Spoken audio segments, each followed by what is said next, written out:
I can give you, for example, that they can't, most of the time, they cannot find a job to work because they look how they look, and they know that this is transgender. So, so this is, for instance, a small issue, but they have a lot of problems, and and still you cannot be. I think even in Tel Aviv, but even outside Tel Aviv, in smaller cities, you cannot be out. You cannot do it. So I don't think that. So this is pink washing. That it's like brainwashing, right? The brain will wash your mind that everything is fine, but this is not just a brainwash, it's pink, that is our color. Do you think it's a valid criticism of Israel when they accuse Israel of pink washing? So it's Do what? you think it's true? Do you believe what pink washers say? That Israel is just... Yeah, I criticize myself, of course. How do you deal with the criticism and when you live here? Like, do you feel the ability you can criticize is one of the reasons? I mean, how do you deal with the criticism when you live here, when you think Israel's wrong to promote those values? Well,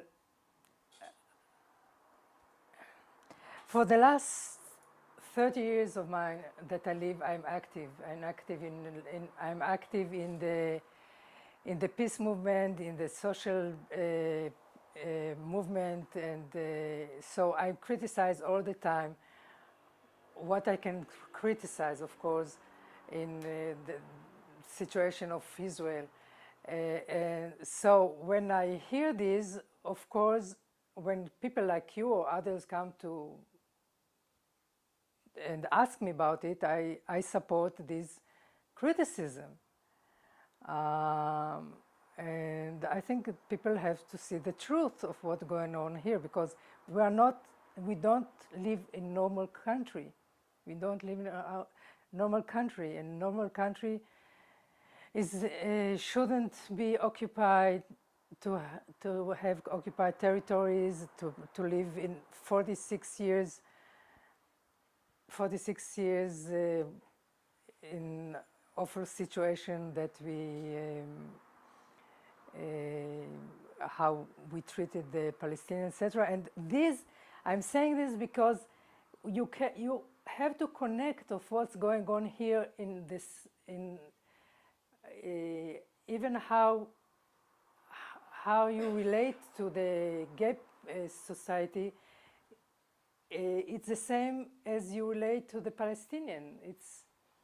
You cannot be nice to one and be bad to the other one, or to be a racist to one and not to be to the other one.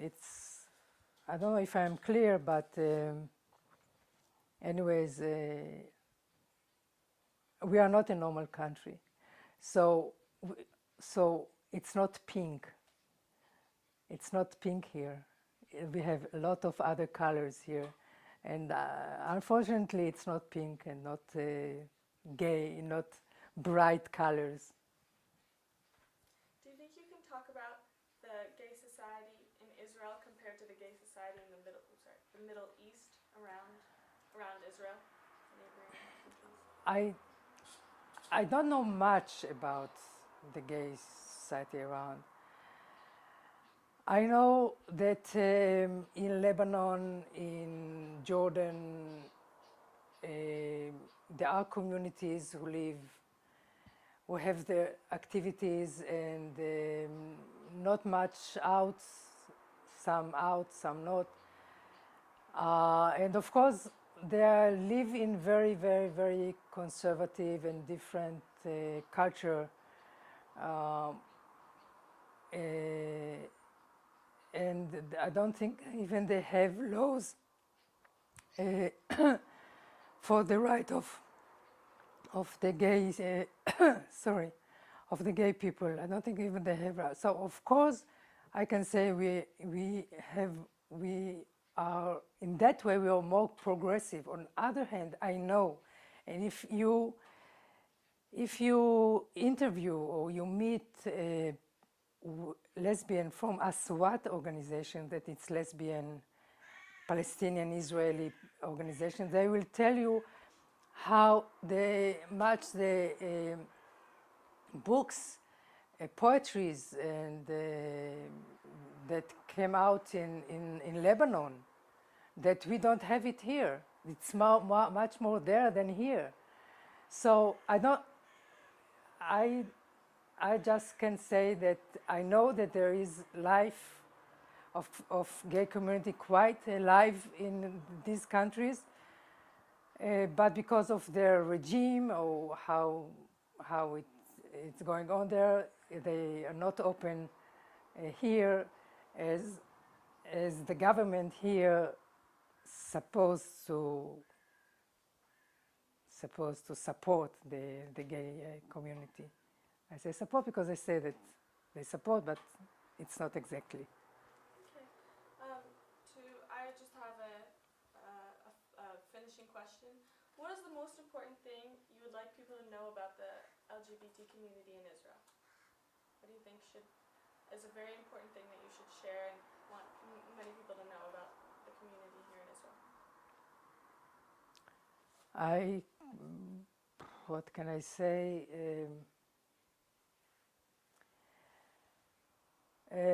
First, that it's very diverse, of course, the community here.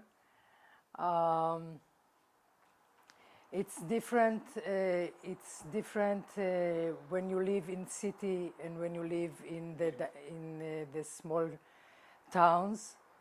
In the big city like Tel Aviv, you are more safe or more accepted. In others, even in Jerusalem, it's not so easy to live. Some of the members of the community are active in other organizations, not only in our own community, like in the peace organizations or social organizations. And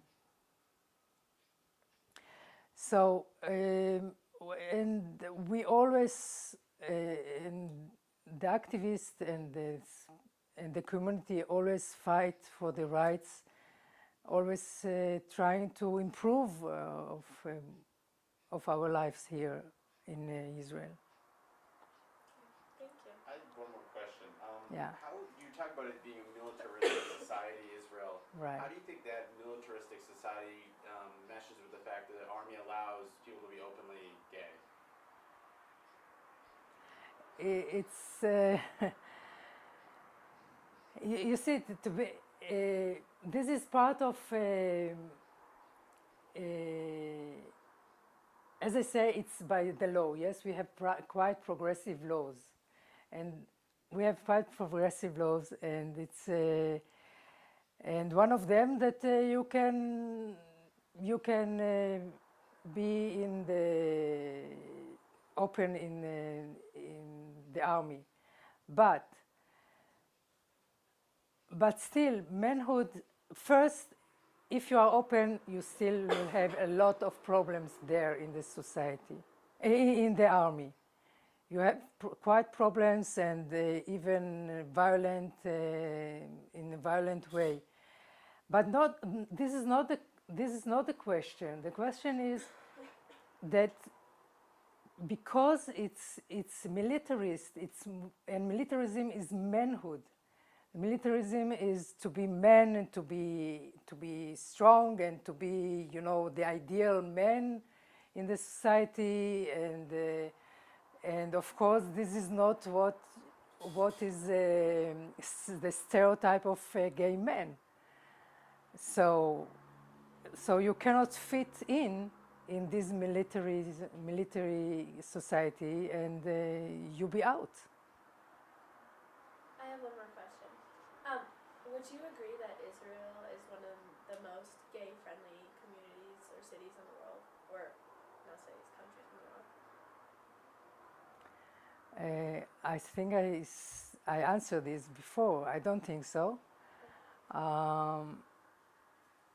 I, I don't think so. I wasn't in the whole the whole countries in the world to tell you that, and I know that in each country there are their own problems. Even it's open like Holland, like in even some parts in the state, like San Francisco. Even it's I know that California is republic is by republic. No, right? I don't know. Yeah, not kind of, but Yeah. Anyways, that it's more conservative. But I don't think we are one of the most. I think we are, as I say, we having progress. We having progress, but slowly we are having progress, and it's still we have to work on it. We are not one of the most. anything else you want to tell us? Anything else we should know? Uh,